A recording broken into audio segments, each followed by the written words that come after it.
There is a moment that arrives quietly, without announcement.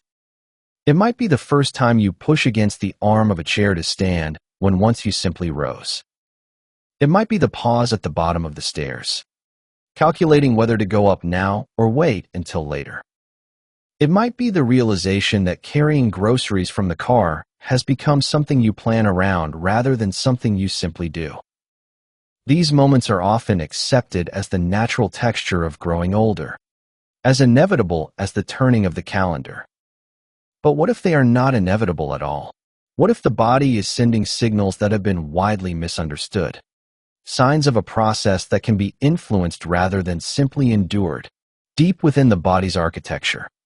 A quiet economy operates every moment of every day. Resources are allocated. Tissues are maintained or allowed to fade. Priorities are set based on the information the body receives. And the single most powerful signal arrives at a time most people never think to consider. The morning, it turns out, is not just the beginning of the day. It is the moment when the body decides what kind of day it will be, and what kind of year, and what kind of decade. What follows is not a program of dramatic intervention or complicated protocol. It is something far more interesting. A look at how the body actually works, what it truly needs, and why so many well-intentioned efforts to preserve strength have missed the mark entirely. You are listening to the Longevity Library, where we archive the wisdom of healthy aging. The architecture of vitality. Understanding how the body maintains strength across the years. There comes a moment in life when small things begin to feel surprisingly difficult. A chair that once required no thought to rise from now demands a push with both arms. Groceries that were easily carried from the car now need to be set down halfway through the journey. Stairs that were simply part of moving through the house now invite a pause on the landing. These experiences are so common among those in their 60s and beyond that they are often accepted as simply what aging feels like. But there is another way to understand them. What many people gradually experience is not the inevitable unfolding of time, but a specific physiological condition with its own name and its own logic. It involves the gradual reduction in what the body can hold and what it can do. And while it is common, it is not as unavoidable as conventional wisdom might suggest. Understanding how the body maintains its substance and its capacity requires looking beneath the surface at processes that have been studied across populations and across generations. The body's internal economy. Consider for a moment that the body operates like an economy with constant trade and exchange. There is production and there is consumption. There is investment and there is withdrawal. And just as nations can run surpluses or deficits, so too can the body experience periods where it builds more than it loses or loses more than it builds. Throughout much of adult life, the body maintains a rough balance. The natural breakdown of tissue is matched by the natural rebuilding of tissue.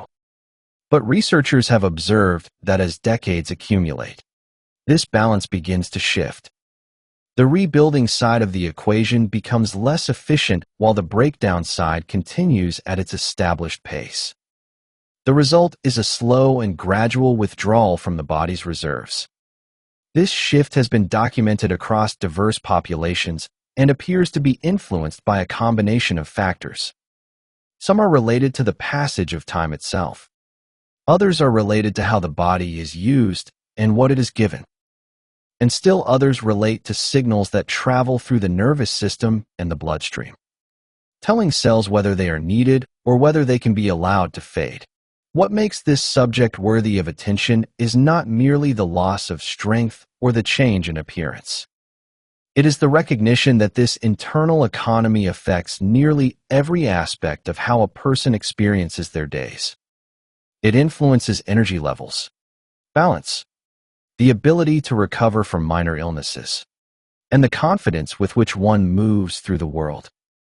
It shapes whether travel feels inviting or daunting, whether time with grandchildren is a joy or an exertion, whether the home feels like a place of comfort or a series of obstacles. The overnight renovation. There is a rhythm to how the body maintains itself that becomes particularly visible when we examine what happens during rest. Sleep is not merely a pause from activity. It is an active period of assessment and repair. Throughout the day, the body's tissues endure countless small stresses. Muscles contract and relax. Fibers stretch and occasionally develop microscopic tears. This sounds concerning, but it is actually the mechanism by which the body adapts to the demands placed upon it. During sleep, the body surveys the damage from the day and begins sending resources to address it. Specialized cells move through the bloodstream toward areas that have been used most intensively. They carry the materials needed to patch what has been worn and to reinforce what has been stressed. When this system operates effectively, tissues are not simply restored to their previous state, but are actually built back slightly stronger than before. This is how the body prepares itself for whatever similar demands might come tomorrow. But this overnight renovation requires materials. The body cannot manufacture strength from nothing. It must draw upon resources that have been taken in through food and directed toward these repair processes. And here is where the morning becomes significant. After many hours without food during sleep, the body has used much of what was available from the previous day. The first meal of the new day arrives at a moment when repair systems are most active and when tissues are most receptive to what is offered. What is consumed at this time can either support the rebuilding work or can interfere with it. The body is remarkably adaptable and can extract what it needs from many different foods. But some foods make the resources readily available, while others create complications that actually work against the repair process. Understanding this difference has become a focus of researchers interested in how dietary patterns influence the body's composition over time.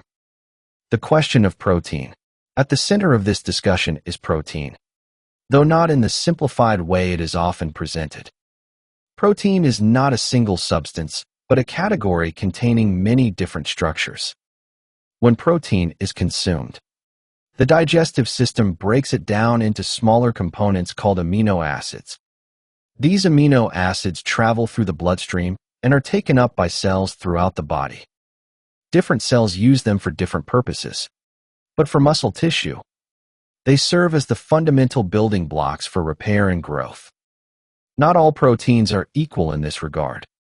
Some foods contain amino acids in proportions that closely match what human tissues require. These are often described as complete proteins. Other foods contain amino acids, but in proportions that are less directly useful, requiring the body to either store them for later combination with other sources or to convert them through processes that cost energy and are less efficient.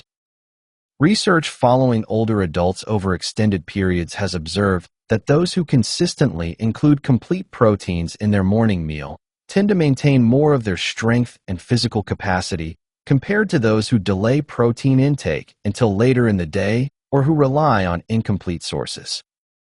The timing appears to matter because the body's sensitivity to amino acids follows a rhythm. After the overnight fast, tissues are particularly receptive to the signal that protein provides. This signal tells the body that resources are available and that repair work can proceed. When this signal is weak or delayed, the body may interpret the situation differently. It may assume that resources are scarce and that it must be conservative with what it has. In some cases, it may even begin breaking down its own tissues to release amino acids that can be used for essential functions elsewhere. This is not a sign of malfunction, but of adaptation. The body is designed to survive periods of scarcity by using its own stores. But in modern life, with food constantly available, this adaptation can work against long-term preservation of strength. Carbohydrates and their effects. Few subjects in nutrition have generated as much discussion as carbohydrates. And for good reason. They are the body's preferred source of energy, readily converted to fuel for daily activities. But how carbohydrates are structured and what they are accompanied by when consumed makes a significant difference in how the body responds to them. When carbohydrates are consumed in forms that have been highly processed, they enter the bloodstream quickly. The body responds by releasing insulin, a hormone that helps move sugar from the blood into cells where it can be used or stored. This system works efficiently, but there are consequences to rapid and dramatic changes in blood sugar. Some researchers have observed that when insulin rises sharply and frequently, it can interfere with other signals in the body. In particular, high insulin levels have been associated with reduced sensitivity to the signals that normally promote tissue maintenance. The body remains capable of breaking down and building up, but the balance shifts toward breakdown. This is not an immediate effect visible in a single meal, but a pattern that emerges over time. Observational studies following large groups of older adults have found associations between diets rich in rapidly absorbed carbohydrates and greater loss of physical capacity over the years. Those whose morning meals centered on refined grains and sugars tended to show more decline than those whose mornings included protein and fat alongside their carbohydrates. The mechanism appears to involve not just insulin, but also the body's stress response systems. When blood sugar rises quickly and then falls, the drop can trigger the release of cortisol and other hormones associated with stress. These hormones have many functions in the body, but one of them is to mobilize resources quickly. In practical terms, this can mean breaking down tissue to release amino acids that can be converted to glucose. The body is ensuring that the brain has fuel, but it is doing so at the expense of other tissues. The unexpected role of fat. For many years, dietary fat was approached with suspicion. The assumption was that fat consumed would become fat stored, and that reducing fat was inherently beneficial. Research over recent decades has complicated this picture considerably. Fats serve many functions beyond providing energy. They are essential for the absorption of certain vitamins. Vitamins A, D, E, and K cannot be used by the body unless they are consumed alongside fat. These vitamins play specific roles in tissue maintenance. Vitamin D, for example, is involved in how muscles respond to protein and how they generate force.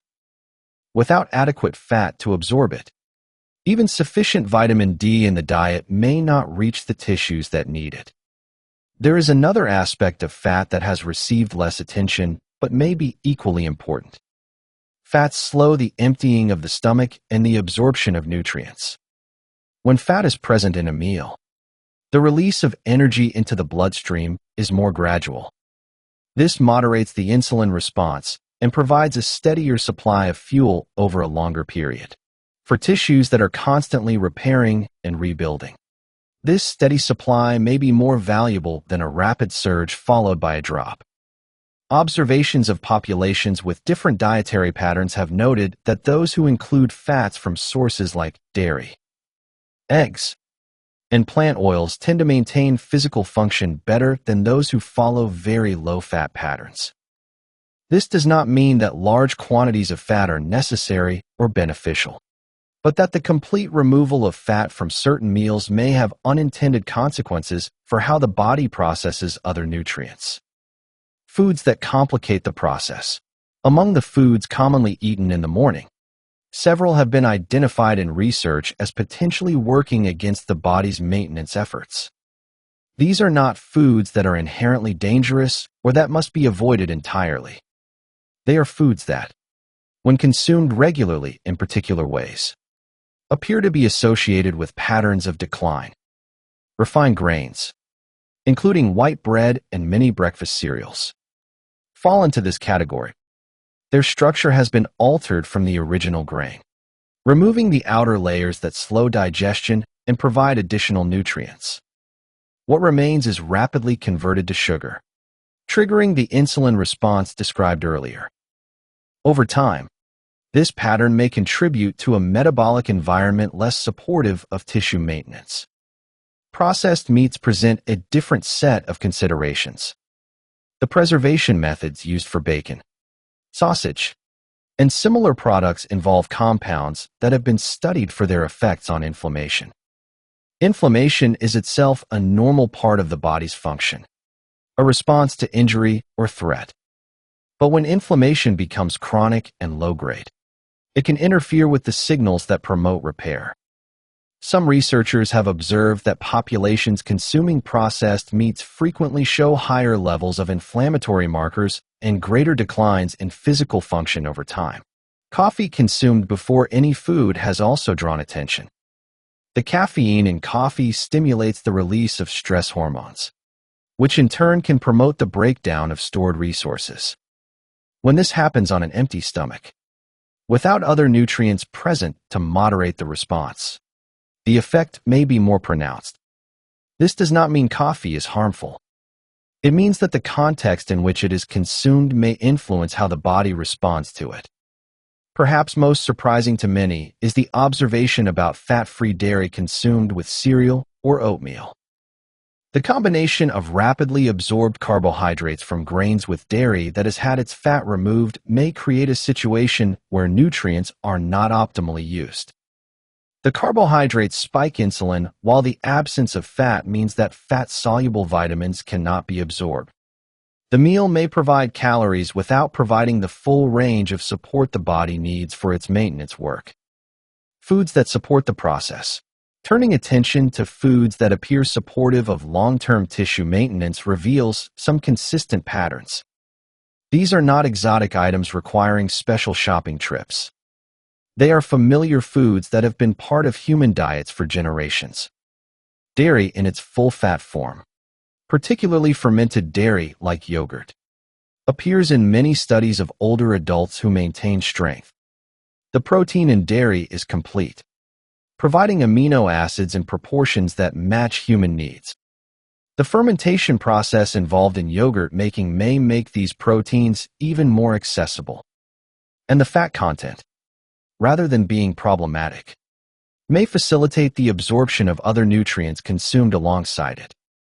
Eggs have been a subject of much research and occasional controversy. Looking broadly at the evidence, eggs appear repeatedly in the diets of populations that maintain physical capacity into later years. They provide complete protein in a form the body uses efficiently. They contain fat-soluble vitamins in the yolk, along with the fats needed to absorb them. And they are versatile enough to be prepared in many ways and combined with many other foods. Avocados represent a plant source of fats and nutrients that has drawn increasing research attention. Their particular combination of fats appears to support the body's inflammatory responses in beneficial ways. They provide potassium, which is involved in muscle contraction and nerve signaling. And they contain compounds that may protect cells from some of the wear associated with daily metabolism.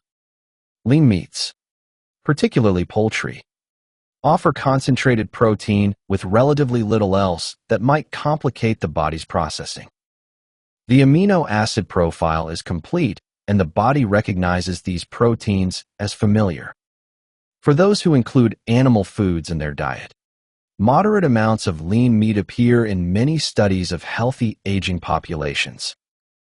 Nuts and seeds provide protein, fats, and minerals in packages that the body processes slowly. The fats in nuts are predominantly unsaturated and have been associated with reduced inflammatory markers in some studies. The minerals they contain, including magnesium and zinc, are involved in hundreds of enzymatic reactions related to tissue maintenance. And the fiber they provide slows the release of nutrients, providing sustained fuel rather than a rapid surge. Patterns across populations. Looking beyond individual foods to broader patterns reveals something important about how different cultures approach the morning meal. In regions known for high proportions of adults who remain active into later years, the morning meal often follows consistent principles. It typically includes protein, whether from fish in some coastal regions, from eggs in European traditions, or from legumes in parts of Asia and Latin America. The presence of protein at the first meal is a common thread. It is often accompanied by some fat, whether from the cooking method, from dairy, or from plant sources like olives or avocados. And it is rarely dominated by rapidly absorbed carbohydrates in isolation. These observations do not prove causation. Cultures differ in many ways beyond their morning meals, but they offer clues about patterns that have sustained human function across generations. They suggest that the body's needs have been understood intuitively in many places, even before the science explained why certain combinations work better than others. The question of inflammation. To understand why some foods appear supportive while others seem problematic, it helps to consider the concept of inflammation. Inflammation is the body's response to anything it perceives as threatening. It involves sending immune cells and signaling molecules to areas that need attention. In acute situations, like an injury or infection, this response is essential for healing. But inflammation can also become chronic and generalized. When this happens, the same signaling molecules that promote healing in the short term begin to interfere with normal function. They can disrupt the signals that tell cells to build and repair. They can increase the rate at which tissues break down. And they can create an environment where the body allocates resources to defense rather than maintenance. Many aspects of modern life can contribute to this chronic low-grade inflammation.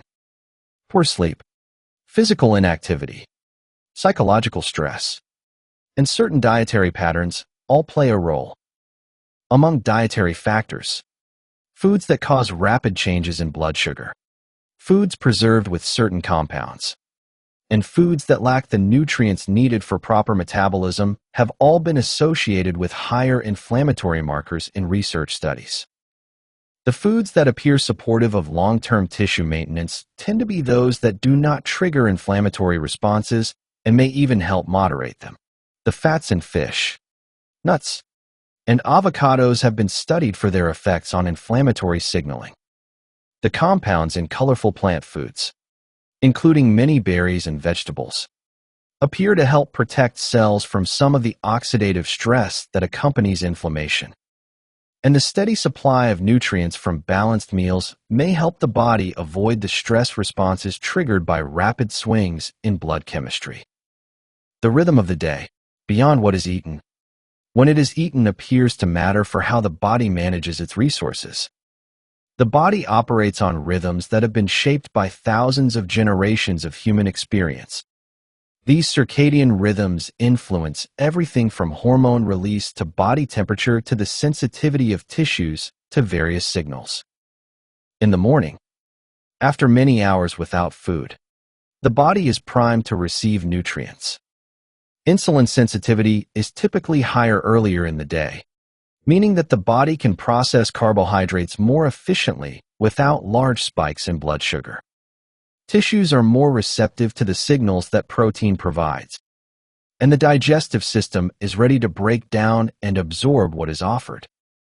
This may be why research on meal timing has found associations between morning protein intake and better maintenance of physical capacity. The body is prepared to use what it receives at this time. If the morning meal provides incomplete signals or triggers stress responses, the body may carry the effects of that into the rest of the day. Later meals build upon the foundation established in the morning. If the body received clear signals that resources are available, it can proceed with its maintenance work throughout the day. If those signals were absent or confusing, it may remain in a more conservative mode, prioritizing immediate needs over long-term preservation. The role of movement. No discussion of how the body maintains itself would be complete without acknowledging the role of physical activity. Nutrition provides the materials, but movement provides the instructions. Without the signal that muscles are needed and used, the body has less reason to invest resources in maintaining them. The relationship between movement and nutrition is bidirectional. Adequate nutrition enables the body to respond to the demands of activity. Without sufficient protein and energy, The body cannot repair what is broken down during exercise. But without the stimulus of activity, even optimal nutrition may not be enough to maintain tissue mass. For older adults, the question is not whether to be active, but what kind of activity is most relevant. Activities that involve bearing weight and generating force send the strongest signals to the body about what is expected. This does not mean lifting heavy weights at a gym. It means rising from chairs repeatedly, carrying objects, climbing stairs, and engaging in activities that require the muscles to work against resistance.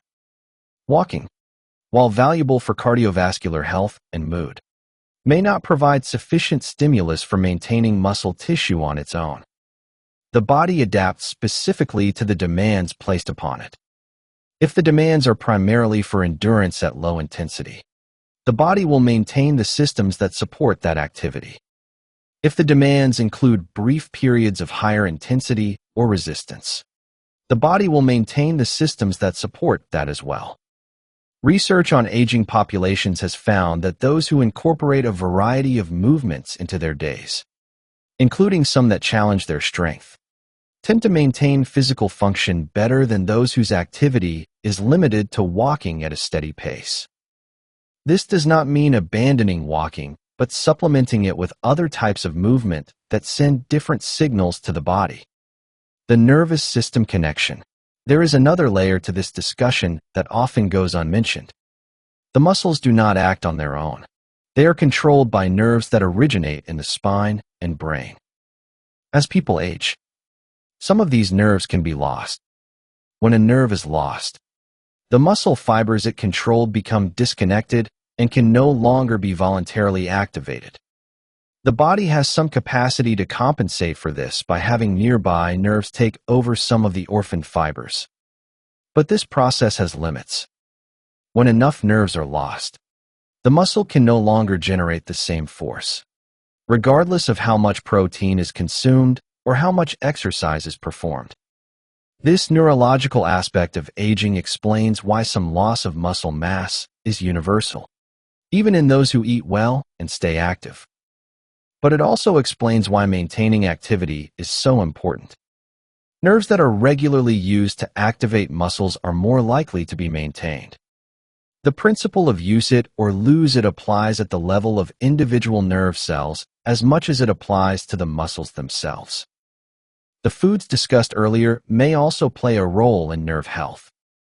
The fats that support cell membranes, the B vitamins involved in nerve function, and the antioxidants that protect all cells from oxidative damage all contribute to maintaining the nervous system connections that make movement possible. Nutrition and activity work together not just at the level of muscle tissue, but throughout the entire system that enables voluntary movement. Practical considerations for daily life. Translating these observations into practical guidance requires acknowledging that real life involves constraints. Not everyone enjoys cooking. Not everyone has easy access to fresh foods. Not everyone has the same tolerance for dietary changes.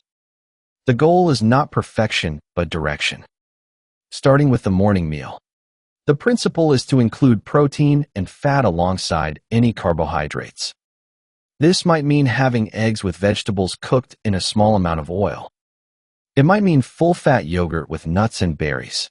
It might mean leftover fish or chicken from the previous night's dinner.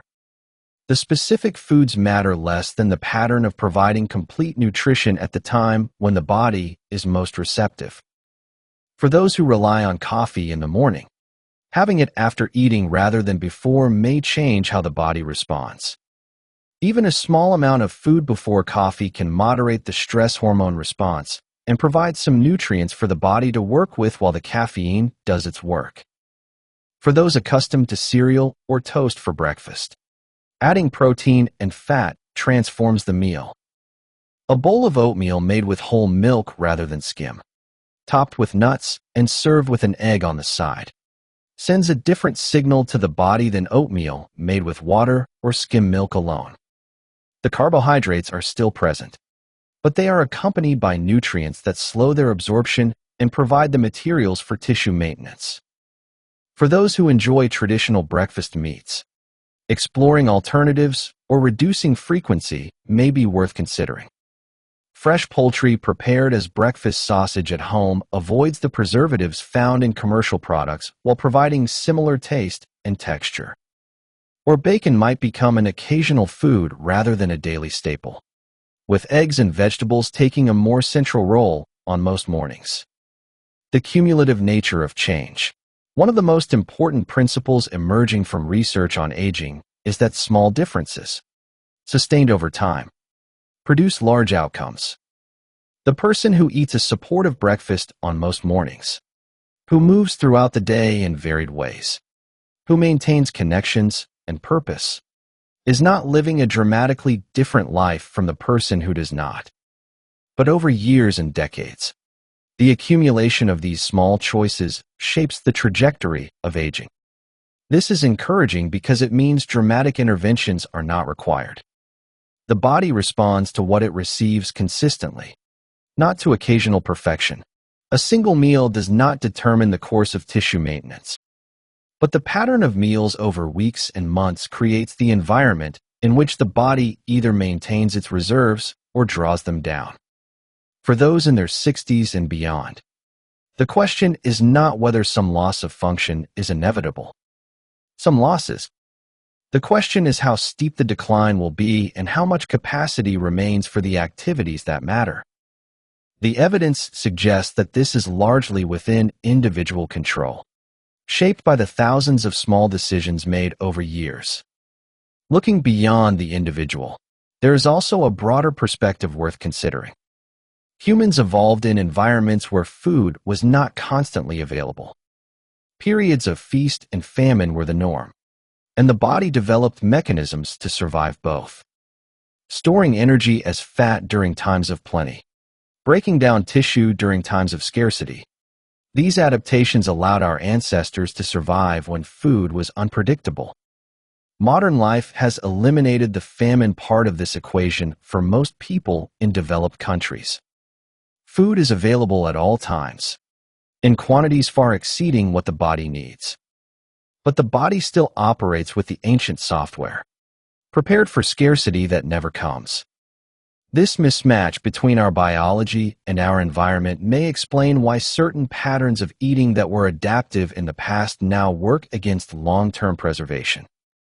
The morning meal, in this context, takes on special significance. After the overnight fast, the body is technically in a state of mild scarcity. It has used much of what was available from the previous day. How we break that fast tells the body whether scarcity continues or whether resources are again available. A meal that provides complete nutrition sends the signal that resources are abundant and that maintenance work can proceed. A meal that provides empty calories or triggers stress responses sends a more confusing signal, potentially keeping the body in a conservation mode when abundance is actually available. The question of individual variation. No discussion of these topics would be complete without acknowledging that individuals vary. What works well for one person may not work as well for another. Genetics, past health history, current medications, and countless other factors influence how the body responds to foods and activities. Some people thrive on diets that include dairy while others find it causes inflammation. Some people feel energized by eggs while others have sensitivities. Some people maintain strength easily while others must work at it. These variations do not invalidate the general principles, but they do suggest that each person must find their own path within the broad guidelines. The principles that appear most universal are those related to patterns rather than specific foods, including protein at meals, particularly at the first meal, consuming fats alongside fat-soluble vitamins, avoiding dramatic swings in blood sugar, moving the body in varied ways throughout the day.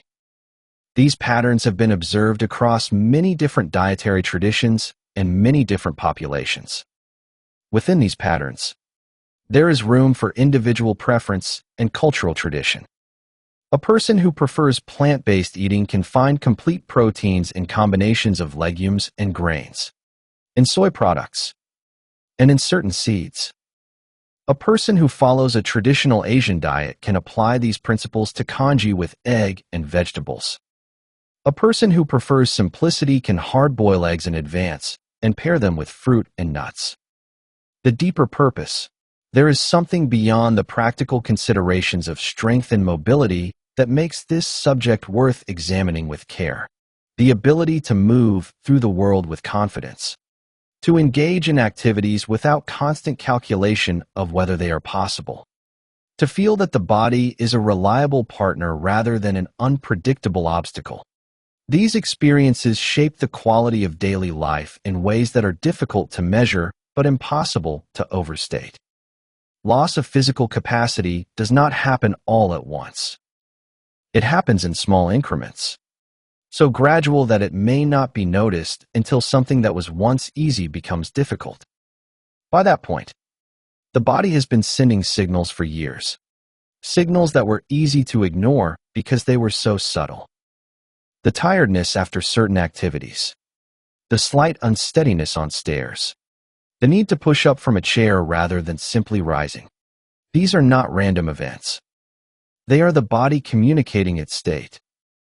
Learning to read these signals, to understand what they mean and what might be done in response, is a form of wisdom that becomes more valuable with each passing year. The body is constantly providing feedback about what supports it and what drains it. The task is to listen carefully enough to hear what it is saying. An integrated view, taking all of these observations together. A coherent picture emerges. The body maintains itself through a constant process of breakdown and rebuilding. This process requires materials from food and instructions from activity. It operates on daily and circadian rhythms that make timing relevant. It can be disrupted by inflammation and stress. And it responds to the cumulative effect of small choices made consistently over time. The morning meal matters within this picture not because it is magical, but because it is the first opportunity of the day to provide the body with what it needs. After hours without food, the body is ready to receive. What it receives at this time influences how it will function for the rest of the day and, through accumulation, for the rest of life. The foods that appear supportive across multiple lines of evidence are those that provide complete protein, healthy fats, and the full range of micronutrients the body requires. They are foods that have been part of human diets for generations, prepared in ways that make their nutrients accessible.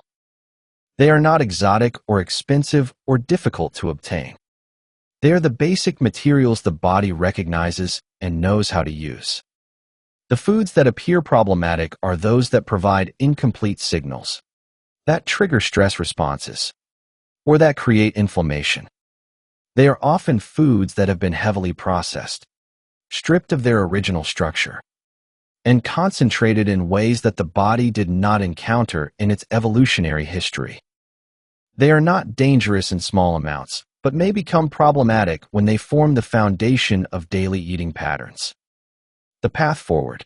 For those who find themselves recognizing their own experiences in this discussion, the path forward is not complicated. It involves shifting the balance of meals toward foods that support maintenance and away from foods that complicate it. It involves paying attention to timing, particularly at the first meal of the day. It involves moving the body in ways that signal the need for strength. And it involves patience, allowing time for small changes to accumulate into meaningful differences. There is no finish line in this work, no point at which the body is fully maintained and no further attention is required. The processes of breakdown and rebuilding continue as long as life continues. The goal is not to stop them, but to influence their balance, to tip the scales slightly toward rebuilding on more days than not. This perspective shifts the focus from prevention to cultivation. The question is not how to avoid decline, but how to cultivate the conditions in which the body can do its best work. The body knows how to maintain itself. It has been doing so for a lifetime. It needs only what it has always needed: adequate materials. appropriate use, and time to do its work. In providing these things consistently, we make it possible for the body to continue supporting the activities and relationships and experiences that give life its meaning. The strength we maintain is not an end in itself. It is the foundation upon which everything else is built. If there is a single idea worth carrying forward from this conversation, it is this: the body maintains itself when given what it recognizes and used in the ways it understands. The morning meal, the presence of complete proteins, the inclusion of fats that make nutrients accessible, the avoidance of foods that confuse rather than nourish. These are not details. They are the fundamental vocabulary through which the body interprets its environment and allocates its resources. The thousands of small choices made over weeks and months accumulate into the architecture of how we experience our later years. There is no finish line in this work, no point at which the body is fully maintained and no further attention is required. But there is something perhaps more valuable: the quiet satisfaction of knowing that the body's signals have been heard and answered, that the partnership between what we do and what we become remains intact and responsive. We would be grateful to hear what resonates with you from this discussion. What questions remain? Or what observations from your own experience echo or challenge what has been shared here? The comments below offer a space for reflection and exchange, should you wish to leave your thoughts. And if the approach of this library speaks to you, if the tone of careful consideration rather than urgent prescription feels like a welcome companion on this journey, we invite you to explore other recordings in this collection and to subscribe so that new wisdom finds its way to you as it becomes available. Until next time, may your days be lived with strength and your years with meaning. This is the Longevity Library. Listen, learn, and live longer.